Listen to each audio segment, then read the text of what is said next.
Hi guys, welcome back our channel. ನಾನು ನಿಮ್ಮ ಪ್ರೀತಿಯ ಚೈತ್ರ. ಇವತ್ತು ನಾನು ನಿಮ್ಮ ಜೊತೆ ಡಿಸ್ಕಸ್ ಮಾಡೋದಕ್ಕೆ ಬಂದಿರೋ ಟಾಪಿಕ್ ಬಂದ್ಬಿಟ್ಟು ಥೈರಾಯ್ಡ್. ಅಫ್ಕೋರ್ಸ್ ಇತ್ತೀಚಿನ ದಿನಗಳಲ್ಲಿ ಥೈರಾಯ್ಡ್ ಅನ್ನೋ ಸಮಸ್ಯೆ ತುಂಬಾನೇ ಕಾಡ್ತಾ ಇದೆ. ಎಸ್ಪೆಷಲಿ ಲೇಡೀಸಲ್ಲಿ, ಹೆಣ್ಣು ಮಕ್ಕಳಲ್ಲಿ ಈ ಥೈರಾಯ್ಡ್ ಸಮಸ್ಯೆ ತುಂಬಾನೇ ಕಾಡ್ತಿದೆ ಅಂತ ಹೇಳ್ಬೋದು. ಈ ಥೈರಾಯ್ಡ್ ಬಗ್ಗೆ ನಾವು ಡಿಸ್ಕಸ್ ಮಾಡೋದಕ್ಕೂ ಮೊದಲು ಈ ಥೈರಾಯ್ಡ್ ಅಂದ್ರೇನು, ಅದು ನಮ್ಮ ದೇಹದ ಯಾವ ಭಾಗದಲ್ಲಿ ಇರುತ್ತೆ ಅನ್ನೋದನ್ನ ತಿಳ್ಕೊಳ್ಳೋಣ. ಈ ಥೈರಾಯ್ಡ್ ಅನ್ನೋದು ನಮ್ಮ ಕುತ್ತಿಗೆಯ ಮುಂಭಾಗದಲ್ಲಿ ಒಂದು ಬಟರ್ಫ್ಲೈ ಆಕಾರದಲ್ಲಿ ಇರುವಂತಹ ಒಂದು ಗ್ರಂಥಿಯನ್ನ ನಾವು ಥೈರಾಯ್ಡ್ ಗ್ರಂಥಿ ಅಂತ ಕರಿತೀವಿ. ಥೈರಾಯ್ಡ್ ಗ್ರಂಥಿಯು ತುಂಬಾನೇ ಇಂಪಾರ್ಟೆಂಟ್ ಆದಂತಹ ಥೈರಾಕ್ಸಿನ್ ಎಂಬಂತಹ ಹಾರ್ಮೋನ್ ಇದು ರಿಲೀಸ್ ಮಾಡುತ್ತೆ. ಇದು ಮನುಷ್ಯನ ತುಂಬಾನೇ ಮುಖ್ಯವಾದಂತಹ ಬೆಳವಣಿಗೆಗಳಲ್ಲಿ ಇದು ಇಂಪಾರ್ಟೆಂಟ್ ಅಂತಾನೆ ಹೇಳ್ಬೋದು.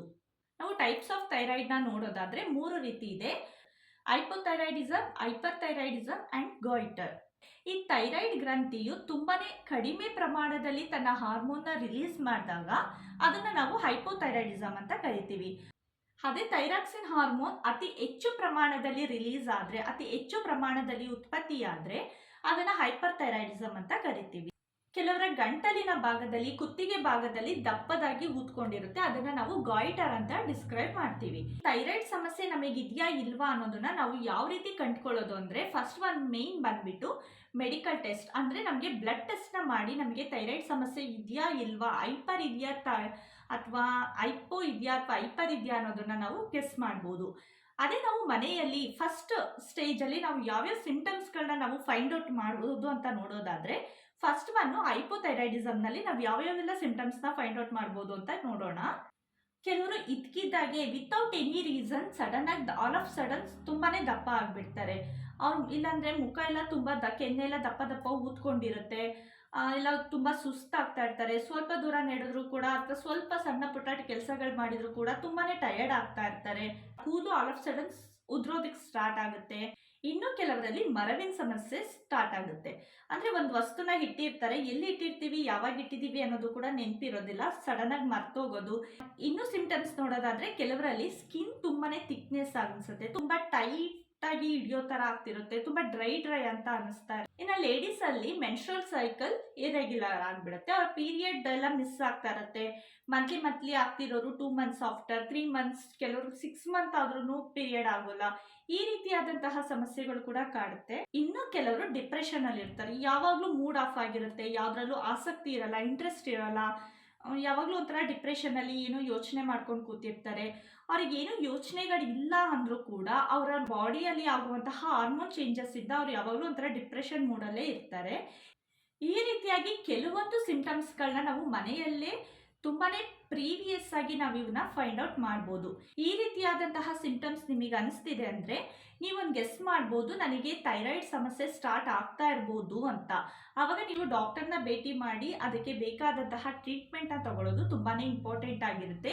ಅದರಲ್ಲಿ ಯಾವುದೇ ರೀತಿಯಾದಂತಹ ಟೆನ್ಷನ್ ತಗೊಳ್ಳೋ ಅವಶ್ಯಕತೆ ಇಲ್ಲ. ಅದಕ್ಕೆ ಬೇಕಾದಂತಹ ಮೆಡಿಸಿನ್ಗಳನ್ನ ಟೈಮ್ ನಾವು ತಗೊಳ್ತಾ ಹೋದ್ರೆ ಅದನ್ನು ಕೂಡ ನಾವು BP ಶುಗರ್ ತರ ಕಂಟ್ರೋಲ್ ಆಗಿ ಇಟ್ಕೊಳ್ಬಹುದು. ಓಕೆ ಫ್ರೆಂಡ್ಸ್, ನೆಕ್ಸ್ಟ್ ನಾವು ಹೈಪರ್ಥೈರಾಯ್ಡಿಸಮ್ ನ ಸಿಂಟಮ್ಸ್ ಏನೇನಿರುತ್ತೆ ಅಂತ ನೋಡ್ಕೊಂಡ್ ಬರೋಣ. ಈಗ ನಾವು ಹೈಪೋಥೈರಾಯ್ಡಿಸಮ್ ನಲ್ಲಿ ವೆಯ್ಟ್ ಇದ್ದಕ್ಕಿದ್ದ ಹಾಗೆ ಹೆಚ್ಚಾಗುತ್ತೆ ಅಂತ ನೋಡಿದ್ವಿ.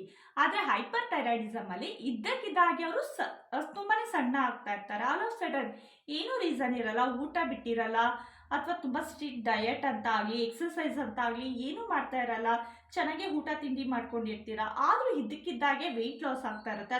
ಅಂಡ್ ನೆಕ್ಸ್ಟ್ ಒನ್ ಬಂದ್ಬಿಟ್ಟು ಅವರು ಕೂಡ ಡಿಪ್ರೆಷನ್ ಅಲ್ಲಿ ಇರ್ತಾರೆ. ಹೇಗೆ ನಾವು ಹೈಪೋಥೈರಾಯ್ಡಿಸಮ್ ಅಲ್ಲಿ ಯಾವಾಗಲೂ ಮೂಡ್ ಆಫ್ ಆಗಿ ಡಿಪ್ರೆಷನ್ ಅಲ್ಲಿ ಇರುವಂತಹ ಸಿಂಟಮ್ಸ್ ಕಾಣುತ್ತೋ, ಅದೇ ರೀತಿ ಹೈಪರ್ಥೈರಾಯ್ಡಿಸಮ್ ಅಲ್ಲಿ ಕೂಡ ಡಿಪ್ರೆಷನ್ ಸಮಸ್ಯೆ ಕಾಡುತ್ತೆ. ಅಂಡ್ ತುಂಬಾ ಬೆವರ್ತಾ ಇರ್ತಾರೆ, ಏನು ಬಿಸಿಲಿರಲ್ಲ ಅಥವಾ ತುಂಬಾ ಟ್ರಾವೆಲ್ ಆಗಲಿ, ತುಂಬಾ ನಡ್ಕೊಂಡು ಹೋಗೋದು, ಓಡೋದಾಗಲಿ ಇಂಥವು ಯಾವುದು ಆಕ್ಟಿವಿಟೀಸ್ ಇಲ್ದಲೇ ಕೂಡ ಅವ್ರು ತುಂಬಾನೇ ಬೇರ್ತಾನೆ ಇರ್ತಾರೆ. ಮಳೆಗಾಲ ಇರಲಿ ಅಥವಾ ಚಳಿಗಾಲ ಇರಲಿ, ಕೈ ಕಾಲೆಲ್ಲ ತುಂಬಾ ಸ್ವೆಟ್ ಆಗಿರುತ್ತೆ. ಈ ರೀತಿ ತುಂಬಾನೇ ಬೇವರೋದಕ್ಕೆ ಶುರು ಆಗ್ತಾರೆ ಹೈಪರ್ಥೈರಾಯ್ಡಿಸಮ್ ಇರೋರು. ಅಂಡ್ ಅವರಿಗೆ ತುಂಬಾನೇ ಹಸುವಾಗ್ತಾ ಇರುತ್ತೆ. ಈಗಿನ ಊಟ ಮಾಡಿರ್ತಾರೆ, ಇನ್ನೊಂದು ಅವರಿಗಾಗಲಿ ಅವರಿಗೆ ಮತ್ತೇನಾದ್ರು ತಿನ್ಬೇಕು ಅಂತ ಅನಿಸ್ತಾ ಇರುತ್ತೆ. ಈ ರೀತಿಯಾಗಿ ಅವರಿಗೆ ತುಂಬಾ ಹಸಿವು ಕೂಡ ಆಗ್ತಾ ಇರುತ್ತೆ, ಚೆನ್ನಾಗಿ ಊಟ ಕೂಡ ಮಾಡ್ತಾ ಇರ್ತಾರೆ, ಬಟ್ ವೆಯ್ಟ್ ಗೇನ್ ಆಗ್ತಾ ಇರಲ್ಲ, ವೆಯ್ಟ್ ಲಾಸ್ ಆಗ್ತಾ ಇರ್ತಾರೆ. ಈ ರೀತಿಯಾಗಿ ನಾವು ಹೈಪರ್ಥೈರಾಯ್ಡಿಸಮ್ ನ ಸಿಂಟಮ್ಸ್ ನ ನಾವು ನೋಡಬಹುದಾಗಿದೆ. ಇನ್ನು ಥರ್ಡ್ ಒನ್ ಬಂದ್ಬಿಟ್ಟು ಗಾಯ್ಟರ್. ಗಾಯ್ಟರ್ ಅನ್ನೋದು ನಮ್ಮ ದೇಹದ ಹೊರಭಾಗದಲ್ಲಿ ಕಾಣಿಸ್ಕೊಳ್ಳುತ್ತೆ. ಅದು ನಮ್ಮ ಕುತ್ತಿಗೆಯ ಮುಂಭಾಗದಲ್ಲಿ ಒಂದ್ ಸ್ವಲ್ಪ ಈ ರೀತಿ ಊದ್ಕೊಂಡಿರುತ್ತೆ. ನಾವು ತುಂಬ ರೇರ್ ಆಗಿ ಕೆಲವರಲ್ಲಿ ನೋಡಿರ್ಬೋದು, ನೀವು ನೋಡಿರ್ತೀರಾ, ಒಂದು ಸೈಡು ಅಥವಾ ಎರಡು ಕಡೆ ಸೈಡಲ್ಲಿ ಸ್ವಲ್ಪ ಹಿಂಗೆ ಗಂಟ್ಲು ಊದ್ಕೊಂಡು ಒಂದಿರುತ್ತೆ, ಅದನ್ನು ನಾವು ಗಾಯಿಟರ್ ಅಂತ ಡಿಸ್ಕ್ರೈಬ್ ಮಾಡ್ತೀವಿ. ನೀವು ಥೈರಾಯ್ಡ್ನ ಟೈಪ್ಸ್ಗಳಲ್ಲಿ ಯಾವ್ಯಾವ ರೀತಿಯಾದ ಸಿಂಟಮ್ಸ್ಗಳನ್ನ ಕಾಣ್ಬೋದು ಅಂತ ನೋಡಿದ್ರಿ. ಓಕೆ, ಆ ಸಿಂಟಮ್ಸ್ಗಳು ನನಗೆ ಆಗ್ತಾ ಇದೆ, ನನ್ನ ತೂಕ ಹೆಚ್ಚಾಗ್ತಾ ಇದೆ ಅಥವಾ ಕಡಿಮೆ ಆಗ್ತಾ ಇದೆ, ನನಗೆ ತುಂಬ ಹಸುವಾಗ್ತಾ ಇದೆ, ನಾನು ತುಂಬಾ ವೀಕ್ ಆಗ್ತಾ ಇದ್ದೀನಿ ಅಥವಾ ತುಂಬ ಬೆವರ್ತಾ ಇದ್ದೀನಿ, ನನ್ನ ಸ್ಕಿನ್ ತುಂಬ ಟೈಟ್ ಅನಿಸ್ತಾ ಇದೆ, ಈ ರೀತಿಯಾದಂತಹ ಸಿಂಟಮ್ಸ್ಗಳು ನಿಮಗೆ ಕಂಡು ಬಂದರೆ ಫಸ್ಟು ನೀವು ಡಾಕ್ಟರ್ನ ಭೇಟಿ ಮಾಡಿ ಅದಕ್ಕೆ ಬೇಕಾದಂತಹ ಮೆಡಿಸಿನ್ಗಳನ್ನ ತಗೊಳ್ಳಿ. ಆವಾಗ ಇದು ಯಾವುದೇ ರೀತಿಯಾದಂತಹ ಮೇಜರ್ ಪ್ರಾಬ್ಲಮ್ ಆಗೋದಿಲ್ಲ. ಅದೇ ನೀವು ನೆಗ್ಲೆಕ್ಟ್ ಮಾಡ್ತಾ ಹೋದರೆ ಅದು ಒಂದೋಗಿ ಇನ್ನೊಂದಾಗುವಂತಹ ಪರಿಸ್ಥಿತಿನ ತಂದ್ಕೊಳ್ಳೋದು ಬೇಡ. ಸಿಂಟಮ್ಸ್ಗಳ ಬರ್ತಾ ಇದ್ದಾವೆ, ನನ್ನ ಹೆಲ್ತಲ್ಲಿ, ನನ್ನ ಬಾಡಿಯಲ್ಲಿ ನನಗೆ ಚೇಂಜಸ್ ಆಗೋದು ನಮಗೆ ಗೊತ್ತಾಗುತ್ತೆ ಅಲ್ವಾ. ನಮ್ಮ ಬಾಡಿಯಲ್ಲಿ, ನಮ್ಮ ಹೆಲ್ತಲ್ಲಿ ಏನೇ ಚೇಂಜಸ್ ಆದರೂ ಅದು ನಮಗೆ ಈಸಿಲಿ ಫೈಂಡ್ ಔಟ್ ಮಾಡ್ಬೋದಾಗಿರೋದು ಫಸ್ಟು ನಾವೇ. ಸೊ ಆಗ ಆ ರೀತಿ ಚೇಂಜಸ್ಗಳು ಕಾಣಿಸ್ದಾಗ ನೀವು ಫಸ್ಟು ಡಾಕ್ಟರ್ನ ಭೇಟಿ ಮಾಡಿ ಅದಕ್ಕೆ ಬೇಕಾದಂತಹ ಟೆಸ್ಟ್ಗಳನ್ನ ಮಾಡಿಸ್ಕೊಂಡು ಬೇಕಾದಂತಹ ಮೆಡಿಸಿನ್ಗಳನ್ನ ಕರೆಕ್ಟಾಗಿ ತಗೊಳ್ಳೋದು ತುಂಬಾ ಇಂಪಾರ್ಟೆಂಟ್ ಆಗಿರುತ್ತೆ. ಈಗ ನಾವು ಸಿಂಟಮ್ಸ್ಗಳನ್ನ ನೋಡ್ತಾ ಹೋದ್ವಿ. ಈಗ ಯಾರಲ್ಲೆಲ್ಲ ಥೈರಾಯ್ಡ್ ಸಮಸ್ಯೆ ಕಾಡ್ಬೋದು ಕಾಮನ್ ಆಗಿ ನೋಡೋದಾದ್ರೆ, ಇತ್ತೀಚಿನ ದಿನಗಳಲ್ಲಿ ಥೈರಾಯ್ಡ್ ಅನ್ನೋದು ಯಾವುದೇ ರೀತಿಯಾದಂತಹ ಜೆಂಡರ್ ರಿಸ್ಟ್ರಿಕ್ಷನ್ ಇಲ್ದಲೆ ಗಂಡು ಮತ್ತು ಹೆಣ್ಣು ಎಲ್ಲರಲ್ಲೂ ಕಾಮನ್ ಆಗಿ ಬರುವಂತಹ ಸಮಸ್ಯೆ ಆಗಿದೆ. ಅದರಲ್ಲೂ ಮೋಸ್ಟ್ ಇಂಪಾರ್ಟೆಂಟ್ ಆಗಿ ಲೇಡೀಸ್ ಅಲ್ಲಿ ಕಾಣಿಸ್ತಾ ಇದೆ. ಬಿಕಾಸ್ ಗಂಡು ಮಕ್ಕಳಿಗೆ ಹೋಲಿಸ್ಕೊಂಡ್ರೆ ಹೆಣ್ಣು ಮಕ್ಕಳಲ್ಲಿ ಹಾರ್ಮೋನ್ಗಳ ಚೇಂಜಸ್ ಆಗೋದು ತುಂಬಾನೇ ಜಾಸ್ತಿ. ಹಾರ್ಮೋನ್ ಇಂಬ್ಯಾಲೆನ್ಸ್ ಆಗೋದು, ಚೇಂಜಸ್ ಆಗ್ತಾ ಇರೋದು ಗಂಡು ಮಕ್ಕಳಿಗಿಂತ ಹೆಣ್ಣು ಮಕ್ಕಳಲ್ಲಿ ಜಾಸ್ತಿ. ಮೋಸ್ಟ್ಲಿ ಇದೇ ರೀಸನಿಗೆ ಗಂಡು ಮಕ್ಕಳಿಗಿಂತ ಹೆಣ್ಣು ಮಕ್ಕಳಲ್ಲಿ ಥೈರಾಯ್ಡ್ ಸಮಸ್ಯೆ ಹೆಚ್ಚಾಗಿ ಕಾಡ್ತಾ ಇದೆ ಅಂತ ಹೇಳ್ಬೋದು. ಓಕೆ, ಹೆಣ್ಣು ಮಕ್ಕಳಲ್ಲಿ ಯಾರಿಗೆಲ್ಲ ಈ ಸಮಸ್ಯೆ ಹೆಚ್ಚಾಗಿ ಕಾಡ್ತಿದೆ ಅಂತ ನೋಡೋದಾದ್ರೆ, ಫಸ್ಟ್ ಒನ್ ಪ್ರೆಗ್ನೆನ್ಸಿ ಇರೋರಿಗೆ. ಪ್ರೆಗ್ನೆನ್ಸಿ ಟೈಮಲ್ಲಿ ಹೆಣ್ಮಕ್ಳಲ್ಲಿ ತುಂಬಾನೇ ಹಾರ್ಮೋನ್ ಚೇಂಜಸ್ ಆಗ್ತಾ ಇರುತ್ತೆ. ಮೋಸ್ಟ್ ಆಫ್ ದ ರೀಸನ್ ಅವರ ಹಾರ್ಮೋನ್ ಚೇಂಜಸ್ ಇಂದ ಆಗಿ ಕೂಡ ಅವರಿಗೆ ಥೈರಾಯ್ಡ್ ಸಮಸ್ಯೆ ಬರುವಂತಹ ಚಾನ್ಸಸ್ ಪ್ರೆಗ್ನೆನ್ಸಿ ಟೈಮಲ್ಲಿ ಜಾಸ್ತಿ ಇರುತ್ತೆ. ಆಫ್ಟರ್ ಪ್ರೆಗ್ನೆನ್ಸಿ ಕೂಡ ಕೆಲವರೇ ಬಾಣಂತನಂತ ಟೈಮಲ್ಲೂ ಕೂಡ ಈ ಥೈರಾಯ್ಡ್ ಸಮಸ್ಯೆ ಬರುವಂತಹ ಚಾನ್ಸಸ್ ಇದೆ. ಬಿಕಾಸ್ ಆಫ್ಟರ್ ಪ್ರೆಗ್ನೆನ್ಸಿ ಕೂಡ ಅವರಿಗೆ ತುಂಬಾನೇ ಹಾರ್ಮೋನ್ಸ್ ಚೇಂಜಸ್ ಆಗ್ತಾ ಇರುತ್ತೆ. ಅದ್ರ ಜೊತೆ ಈ ಥೈರಾಕ್ಸಿನ್ ಅಂತ ಹಾರ್ಮೋನ್ ಕೂಡ ಇಂಬ್ಯಾಲೆನ್ಸ್ ಆಗುವಂತಹ ಕೆಲವರಲ್ಲಿ ಚಾನ್ಸಸ್ ಇರುತ್ತೆ. ಅವ್ರಿಗೂ ಕೂಡ ಬಾಣಂತಿರಲ್ಲೂ ಕೂಡ ಈ ಥೈರಾಯ್ಡ್ ಬರುವಂತಹ ಚಾನ್ಸಸ್ ಇರುತ್ತೆ. ಅದನ್ನು ಬಿಟ್ಟರೆ ಎಬೋ 40 to 45 ಏಜ್ ವುಮೆನ್ಸ್ಗಳಲ್ಲಿ ಬರುವಂತಹ ಚಾನ್ಸಸ್ ಇರುತ್ತೆ. ಬಿಕಾಸ್ ಒಂದು 45 ಮೇಲೆ ಹೆಣ್ಣು ಮಕ್ಕಳಲ್ಲಿ ಈ ಮೆನ್ಸ್ಟ್ರುವಲ್ ಸೈಕಲ್ಲಿನ ಒಂದು ಮಿಸ್ಬ್ಯಾಲೆನ್ಸ್ ಆಗ್ತಾ ಇರುತ್ತೆ. ಆ ಟೈಮಲ್ಲೂ ಕೂಡ ಅವರಿಗೆ ಈ ಥೈರಾಯ್ಡ್ನ ಸಮಸ್ಯೆ ಬರುವಂತಹ ಚಾನ್ಸಸ್ ಇರುತ್ತೆ. ಇನ್ನು ನೆಕ್ಸ್ಟ್ ನಾವು ನೋಡೋದಾದ್ರೆ, ಬೇಬಿ ಪ್ಲಾನ್ ಮಾಡ್ತಿರೋರು ಥೈರಾಯ್ಡ್ ಟೆಸ್ಟ್ ಮಾಡಿಸೋದು ತುಂಬಾನೇ ಇಂಪಾರ್ಟೆಂಟ್. ಪ್ರೆಗ್ನೆನ್ಸಿ ಫಾರ್ಮ್ ಆದಾಗ ಕೆಲವರಲ್ಲಿ ಥೈರಾಯ್ಡ್ನ ಸಮಸ್ಯೆ ಕಾಡೋದಕ್ಕೆ ಶುರು ಆಗುತ್ತೆ. ಥೈರಾಯ್ಡ್ಸ್ನ ಹಾರ್ಮೋನ್ ಹೆಚ್ಚು ಕಮ್ಮಿ ಆಗೋದಕ್ಕೆ ಶುರು ಆಗುತ್ತೆ. ಹಾಗಾಗಿ ಪ್ರೆಗ್ನೆನ್ಸಿ ಇರೋರು ಅಥವಾ ಪ್ರೆಗ್ನೆನ್ಸಿ ಪ್ಲಾನ್ ಮಾಡ್ತಾ ಇರೋರು ಥೈರಾಯ್ಡ್ ಟೆಸ್ಟ್ನ ಮಾಡಿಸ್ಕೊಳ್ಳೋದು ತುಂಬ ಇಂಪಾರ್ಟೆಂಟ್. ಈವನ್ ಡಾಕ್ಟರ್ ಕೂಡ ಸಜೆಸ್ಟ್ ಮಾಡ್ತಾರೆ, ನೀವು ಫಸ್ಟು ಪ್ರೆಗ್ನೆಂಟ್ ಆಗಿದ್ದೀರಾ ಅಂದ ತಕ್ಷಣ ಡಾಕ್ಟರ್ ನೆಕ್ಸ್ಟ್ ಸಜೆಸ್ಟ್ ಮಾಡೋದೇ ನಿಮಗೆ ಶುಗರ್ ಟೆಸ್ಟ್ ಒಂದು ಮಾಡ್ತಾರೆ ಆ್ಯಂಡ್ ಥೈರಾಯ್ಡ್ ಟೆಸ್ಟ್ ಒಂದು ಖಂಡಿತವಾಗ್ಲೂ ಮಾಡೇ ಮಾಡ್ತಾರೆ. ಇಫ್ ಇನ್ ಕೇಸ್ ಪ್ರೆಗ್ನೆನ್ಸಿ ಟೈಮಲ್ಲಿ ನಿಮಗೆ ಥೈರಾಯ್ಡ್ ಸಮಸ್ಯೆ ಇದ್ದರೆ ಅದರಿಂದ ಯಾವ್ಯಾವ ರೀತಿ ನಿಮಗೆ ಪ್ರಾಬ್ಲಮ್ಸ್ಗಳು ಆಗ್ಬೋದು ಅಂತ ನೋಡೋದಾದರೆ, ಫಸ್ಟ್ ಒನ್ ಬಂದ್ಬಿಟ್ಟು ಪ್ರೆಗ್ನೆನ್ಸಿಯಲ್ಲಿ ತುಂಬ ಅರ್ಲಿ ಸ್ಟೇಜಲ್ಲಿ ನಿಮಗೆ ಮಿಸ್ಕ್ಯಾರೇಜ್ ಆಗುವಂತಹ ಚಾನ್ಸಸ್ ಇರುತ್ತೆ.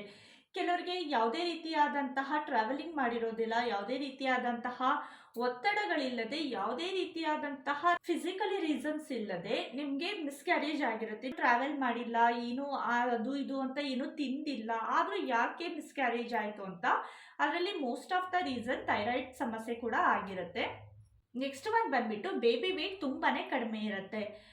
ನೀವು ಚೆನ್ನಾಗಿ ತಿಂತಾ ಇರ್ತೀರಾ, ಊಟ ತಿಂಡಿ ಎಲ್ಲ ತೊಗೊತಾ ಇರ್ತೀರಾ, ಫ್ರೂಟ್ಸು, ಸೊಪ್ಪು, ಡ್ರೈ ಫ್ರೂಟ್ಸು ಅಂತ ಎಲ್ಲನೂ ಚೆನ್ನಾಗಿ ಕನ್ಸ್ಯೂಮ್ ಮಾಡ್ತಿರ್ತೀರಾ, ಆದರೂ ಹೊಟ್ಟೆ ಒಳಗೆ ಬೇಬಿ ಗ್ರೋತಿಂಗ್ ಚೆನ್ನಾಗಿರೋದಿಲ್ಲ. ಇದಕ್ಕೆ ರೀಸನ್ ನಿಮ್ಮಲ್ಲಿ ಇರುವಂತಹ ಥೈರಾಯ್ಡ್ ಸಮಸ್ಯೆ ಅಂತಲೇ ಹೇಳ್ಬೋದು. ನೆಕ್ಸ್ಟ್ ಒನ್ ಬಂದ್ಬಿಟ್ಟು ಬೇಬಿಯಲ್ಲೂ ಕೂಡ ಹೈಪೋಥೈರಾಯ್ಡಿಸಮ್ ಬರುವಂತಹ ಚಾನ್ಸಸ್ ಇರುತ್ತೆ. ಇದು ತುಂಬಾ ಇಂಪಾರ್ಟೆಂಟ್. ಪ್ರೆಗ್ನೆನ್ಸಿ ಟೈಮಲ್ಲಿ ನಾವು ಥೈರಾಯ್ಡನ್ನು ನಾವು ನೆಗ್ಲೆಕ್ಟ್ ಮಾಡಿದರೆ ನಮ್ಮ ಹೊಟ್ಟೆಯಲ್ಲಿರುವಂತಹ ಮಗುವಿಗೂ ಕೂಡ ಥೈರಾಯ್ಡ್ ಬರುವಂತಹ ಚಾನ್ಸಸ್ ತುಂಬಾ ಹೈ ರಿಸ್ಕಲ್ಲೇ ಇರುತ್ತೆ.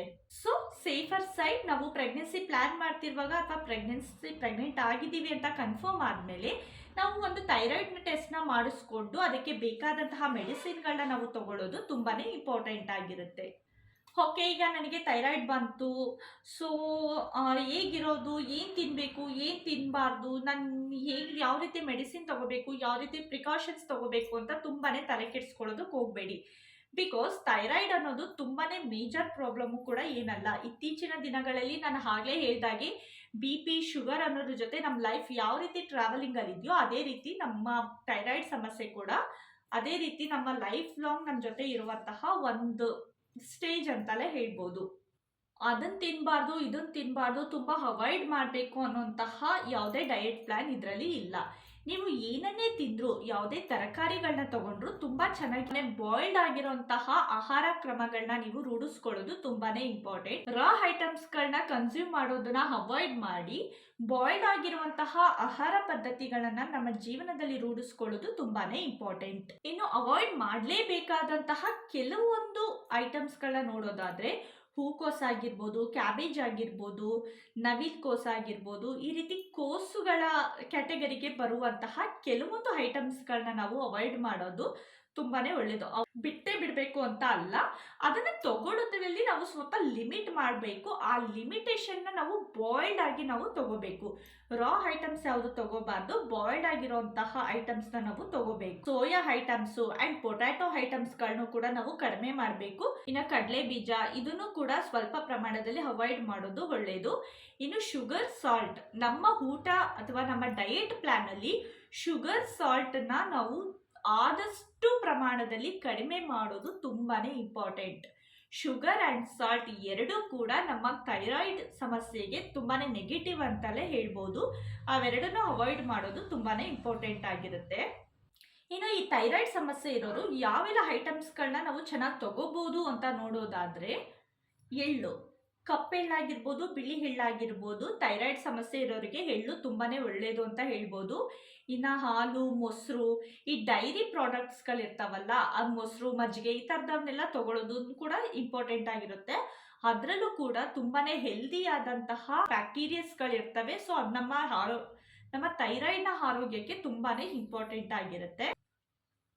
ಇನ್ನು ಬೀನ್ಸು, ಚನ್ನ ದಾಲ್ಸು, ರಾಗಿ ಇವನ್ನೆಲ್ಲ ನಮ್ಮ ಡಯಟ್ ಪ್ಲ್ಯಾನ್ನಲ್ಲಿ ಇನ್ಕ್ಲೂಡ್ ಮಾಡಿಕೊಂಡು ಕೆಲವೊಂದು ಐಟಮ್ಸ್ಗಳನ್ನ ಅವಾಯ್ಡ್ ಮಾಡಿಕೊಂಡು ಈ ಜಂಕ್ ಫುಡ್ಗಳಾಗಿರ್ಬೋದು ಅಥವಾ ಈ ಫ್ರೈಡ್ ಐಟಮ್ಗಳಾಗಿರ್ಬೋದು ಇಂಥವನ್ನ ಸ್ವಲ್ಪ ಅವಾಯ್ಡ್ ಮಾಡ್ಕೊಳ್ಳೋದ್ರ ಜೊತೆಗೆ ಡಾಕ್ಟರ್ ಕೊಡುವಂತಹ ಸಪ್ಲಿಮೆಂಟ್ಸ್ಗಳನ್ನ ನಾವು ಕರೆಕ್ಟ್ ಟೈಮಿಗೆ ತಗೊಳ್ತಾ ಹೋದರೆ ಈ ಥೈರಾಯ್ಡ್ ಅನ್ನೋದು ನಿಜವಾಗ್ಲೂ ಒಂದು ಸಮಸ್ಯೆ ಅಲ್ವೇ ಅಲ್ಲ.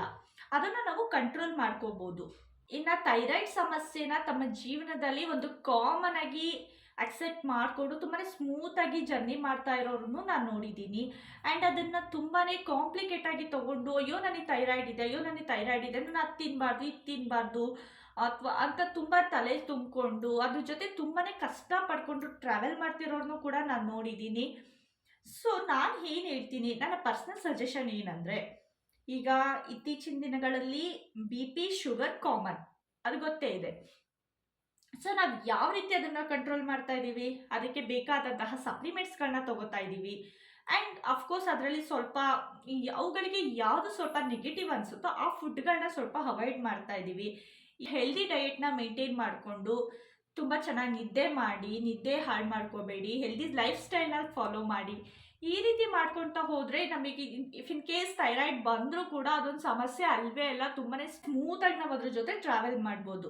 ಓಕೆ ಗಾಯ್ಸ್, ಥೈರಾಯ್ಡ್ ಬಗ್ಗೆ ನಾನು ತಿಳ್ಕೊಂಡಿರೋಂತಹದ್ದು, ನಾನು ರಿಸರ್ಚ್ ಮಾಡಿದಂತಹ ಕೆಲವೊಂದು ಇನ್ಫಾರ್ಮೇಷನ್ಗಳನ್ನ ನಾನು ನಿಮ್ಮ ಜೊತೆ ಶೇರ್ ಮಾಡ್ಕೊಂಡಿದ್ದೀನಿ. ಇವತ್ತಿನ ಈ ಟಾಪಿಕ್ ನಿಮಗೆ ಇಷ್ಟ ಆಯಿತು ಅಂತ ಅನ್ಕೊತೀನಿ. ನನ್ನ ಮುಂದಿನ ವಿಡಿಯೋದಲ್ಲಿ ಇನ್ನೊಂದು ಒಳ್ಳೆ ಟಾಪಿಕ್ ಜೊತೆ ಬರ್ತೀನಿ. ಅಲ್ಲಿವರೆಗೂ take care and bye bye.